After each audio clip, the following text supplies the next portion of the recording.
نحمده ونستعينه ونستغفره ونؤمن به ونتوكل عليه ونعوذ بالله من شرور أنفسنا ومن سيئات أعمالنا من يهده الله فلا مضل له ومن يضلله فلا هادي له ونشهد أن لا إله إلا الله وحده لا شريك له ونشهد أن محمدًا عبده ورسوله أعوذ بالله من الشيطان الرجيم بسم الله الرحمن الرحيم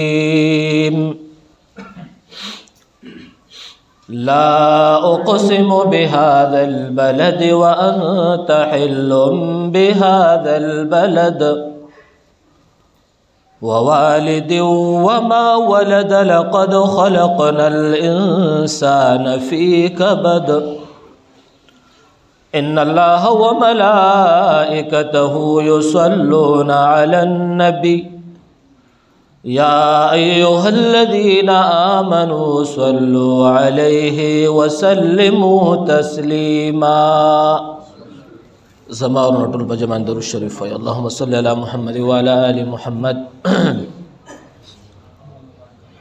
كما صليت على إبراهيم وعلى آل إبراهيم إنك حميد مجيد اللهم بارك على محمد وعلى آل محمد كما باركت على إبراهيم وعلى آل إبراهيم إنك حميد مجيد نن استاسو په ذهن کې یو اهم مسله وړاندې کوم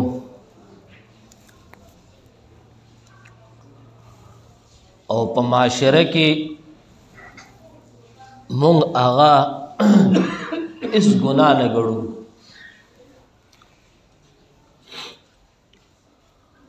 او مونږ تاسو دخلي روټي جوړه کړی ده چې هغه ته وای قسم او قران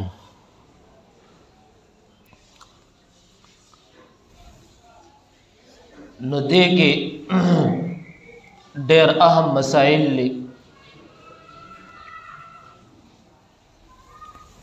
چې مونږ او تاسو په معاشره کې ځان د دې نه بچ کو خو خصوصا زمونږ بعض کاروباریان حضرات چې په دې مسله کې ډېر زیات ملوث دي د 10 روپو ګټې د پاره د 50 روپو ګټې د پاره قسم او قرآن ډیر زیات استعمالي نو مونږ او تاسو چې ځان د دینا محفوظ وساتو او ډیر اهم مسله ده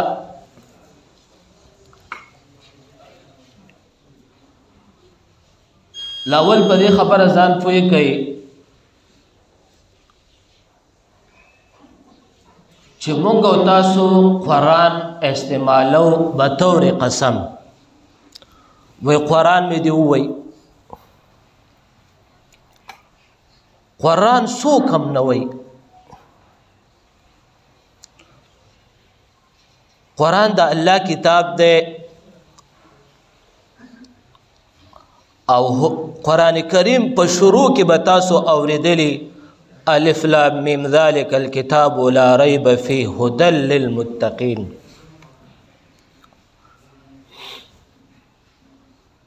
چې دا رهنمایي کوي د مسلمانانو د متقیانو قرآن کریم د رهنمایي کتاب دی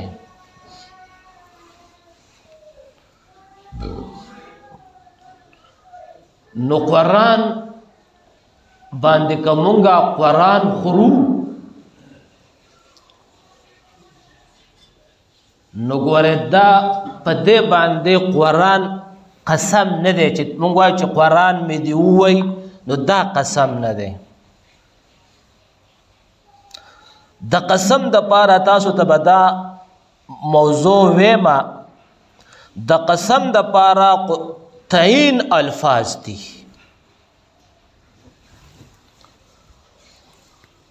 خلاول ځان پوهې کوي قسم صرف خوړل کېږي د الله په ذات باندې یا د الله په صفاتو باندې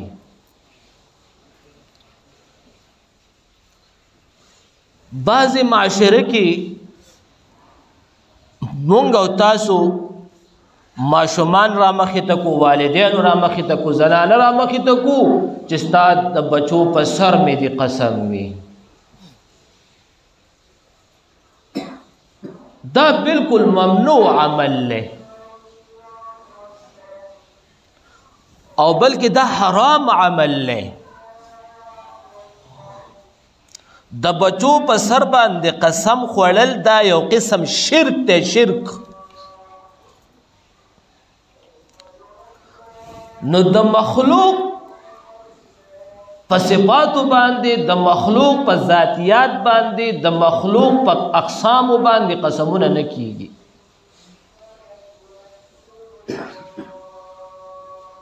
او موږ ورته بالکل ګناه نه وایو ځکه چې معاشره کې موږ ډیر داسې وګتل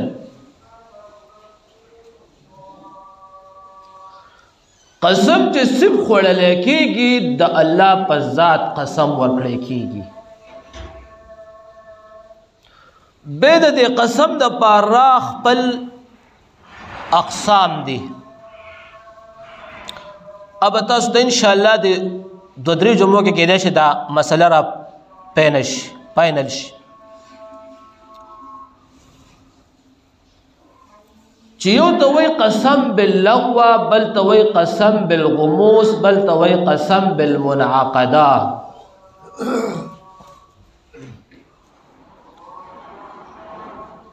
د یو قسم باللغو چې د هغې دپاره توبه ده ان شاء الله تاسو ته ووایم نو موږ او تاسو چې قسمونه خورو نو د قسم نه ځان په داسې دغه سره محفوظ کو دا مسله موږ ته ډېره زیاته راځي و یاره په دې مسله کې قسم دی ځان په یو مسله باندې پوه کوي کله چې په یو مسله کې ته په حقیقت یا سدسم جیدادی مسله راشي یا بل مسله راشي او ته په حقیقت نو بیا دې صورتحال کې که ته قسم اخورې نو ګناهګار نه یې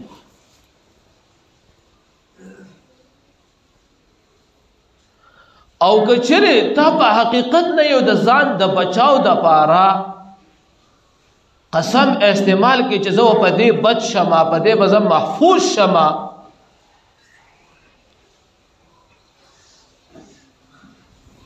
نو ما به په دې باندې زه په دې پرېښودی شم نو بیا دې صورتحال کې که انسان قسم وخوري نو سخت ګنهګار دی او قسم بلا دنیا خلق والی دي په ناجایزو قسمونو باندې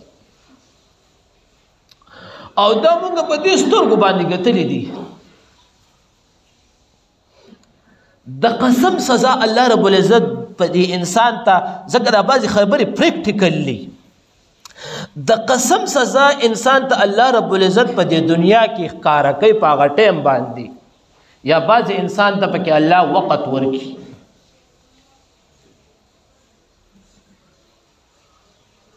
آخرت کې سزا د الله سره ده چې کومه سزا الله ورکوي خو په دنیا کې پریکټیکل موږ داسې ګټلي دي چې قسم انسان اخوري په ناجائزه طریقه باندې نو ګورې سزا ورته الله ورکوي نو موږ او تاسو قسم چې په ناجائزو باندې استعمال د قرآن ونکړو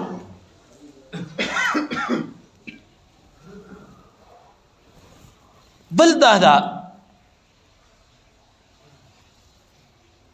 د دنیا قومونه دي، مذهبونه دي. کله چې زمونږ شریعت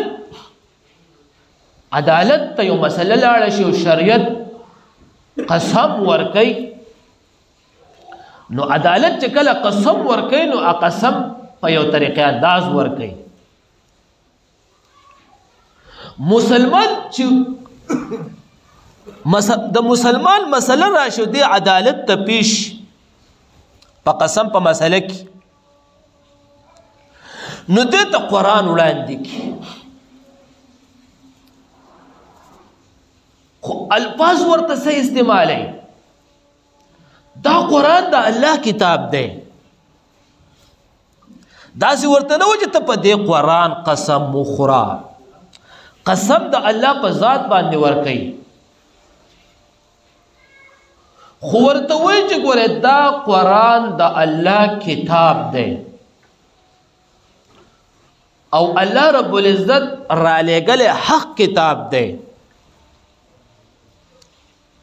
دا د دې لپاره ورکوي که چېرې دا انسان دا عمل نه کړی او د دې نه ویریږي، دا خبره حقیقت ته ورسېږي. ځکه قسم په هغه صورت کې راځي چې کله مسله اجمالي وي، شکی مسله حقیقت نه دی معلوم. کوم وخت چې په یو خبره باندې په یو مسله باندې گواهان موجود شي، نو بیا قسم ته ضرورت نشته. مثال کې زمونږ یو مسله رااله، زه تاسو ځان پیش کوم په یو مسله کې. زما یو مسله رااله او زما سره په دې باندې دوه گواهان موجود شته، تنازع مې د چا سره رااله، اوس مخالف قسمونه خوري، د هغه قسمونه کار نه کوي، خوري دي هسې بې ځایه قسم خوري. ځکه دې صورت کې گواهان موجود دي، دې وخت کې قسم ته ضرورت نشته. قسم په هغه وخت کې ضرورت وي چې په کوم وخت کې د انسان سره گواهان موجود نه دي، نو دې وخت کې بیا زمونږ عدالت قسم ورکوي. نو دا قرآن د دې دپاره پیش کوي چې ګوره دا قرآن دا د الله کتاب دی، دې نه ویرېږه. یا چېرته عیسائی مذهب والی نو هغې ته ګوره قرآن نه پیش کوي. مثال د انسان د زندګۍ مسله ده، نو ته به هغې ته انجیل وړاندې کوي چې ګوره دا انجیل په حقیقت کې نن زمانه کې خو انجیل ټول جوړ شوی دی، د مخلوقاتو لیکل نه پکې، خو د انجیل اصل حقیقت چې څه دی هغه ګوره د الله کتاب دی او دا د الله کتاب دی. نو عیسایان خو تا سره قرآن نه مني، نو ته به هغې ته انجیل وړاندې کوي چې ګوره دا انجیل د دې اصل حقیقت الله را لېږلی کتاب دی، د دې نه ویرېږه. نور د الله په ذات قسم ورکوي. یا که چېرې هندو مذهب یا یهودي وي، یهودي ته قسم ورکوي، نو تورات، دا تورات چې اصل حقیقت دی الله را لېږلی. یا چې کوم دی اور مذهب والا دی، اور مذهب والا چې کوم دی خو د اور عبادت کوي، نو د دې اور اصل حقیقت مالک چې کوم دی هغه الله دی. نو د دې اور ځکه هغه د دغه وخت کې د دې اور عبادت کوي. یا هندو مذهب والا دی، نو هغه خو الریډي د بت عبادت کوي، د دې بل اصل حقیقت مالک چې کوم دی هغه الله دی. نو زمونږ عدالتونه چې قسم ورکوي دا د الله په ذات باندې ورکوي، خو دې وخت کې چې دوی ورته دا کتاب وړاندې کوي، نو دا د دې دپاره وړاندې کوي چې ګوره دا قرآن، دا کتابونه دا د الله دي. نو موږ تاسو به د قسم یا د قرآن د خوړلو نه علما ذکر کوي چې ګوره قرآن د خوړلو کتاب نه دی.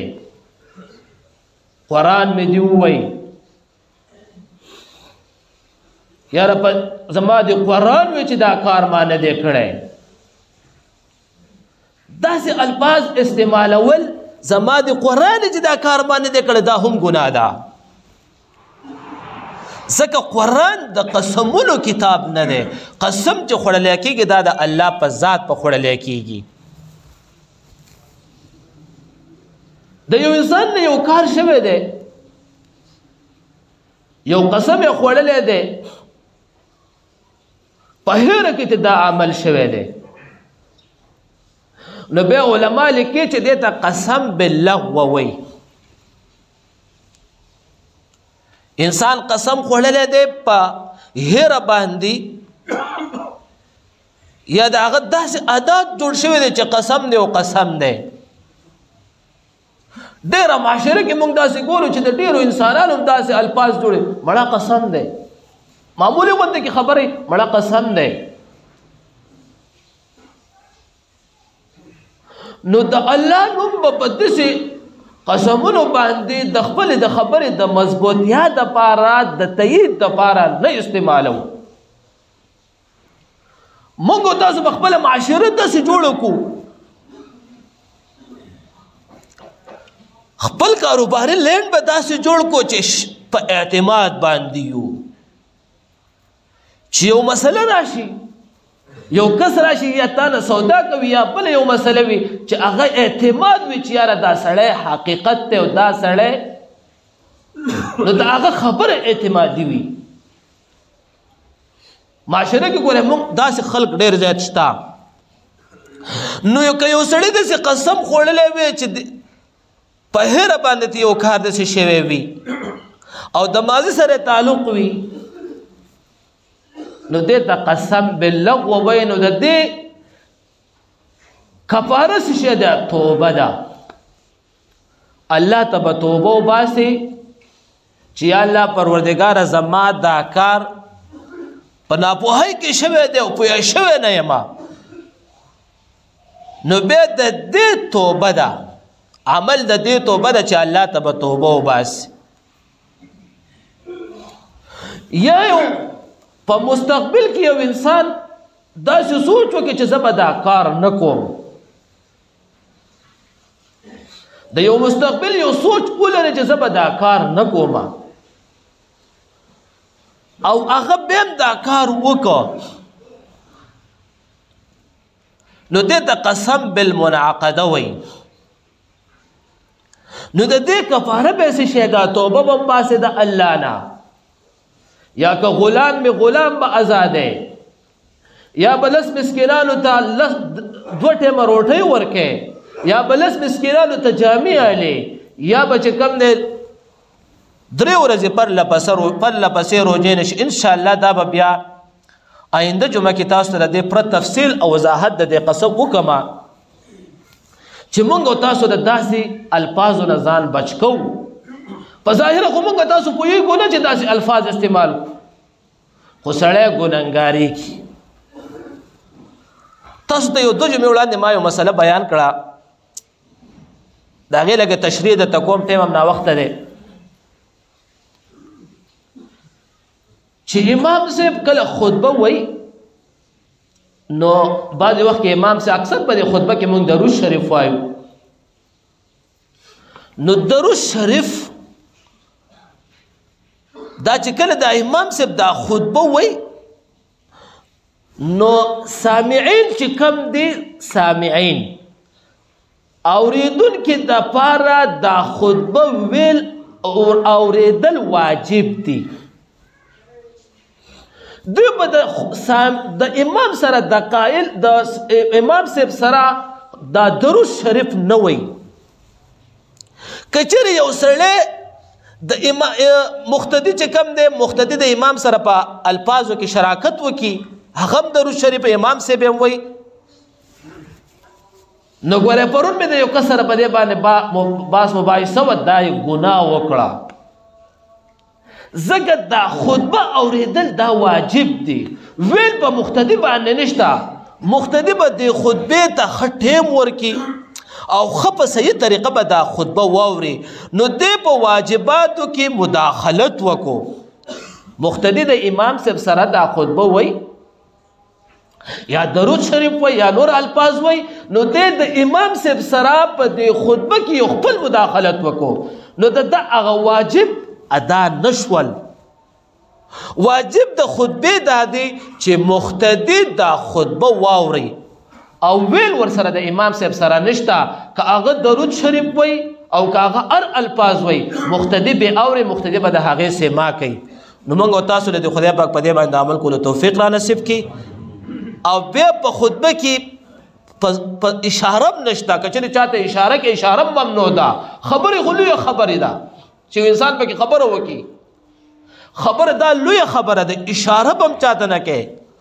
محفوظ به ناست دی او بیا بعضې وخت کې ما یو څو خبرې مخکې تاسو د خطبې متعلق یو بیان کړی و. بعضې خلک په یو صورت باندې په بل صورت باندې کینی.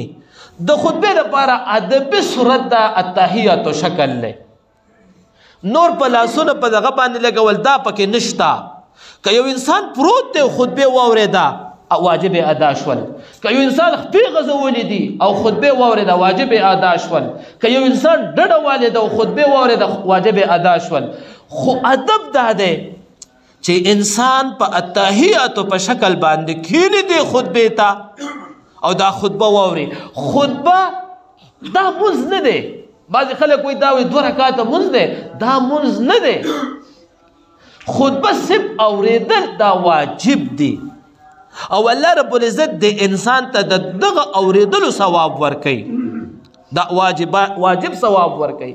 نور دا منځ نه دی که چېرې ته دته د منځ صورت ورکې نو دا یو بدعات دی. دا ممنوع دی. اصل د خطبې اورېدل واجب دی. نو الله ماته ټول د عمل کولو توفیق را نصیب کړي. واخر دعوانا ان الحمد لله رب العالمین.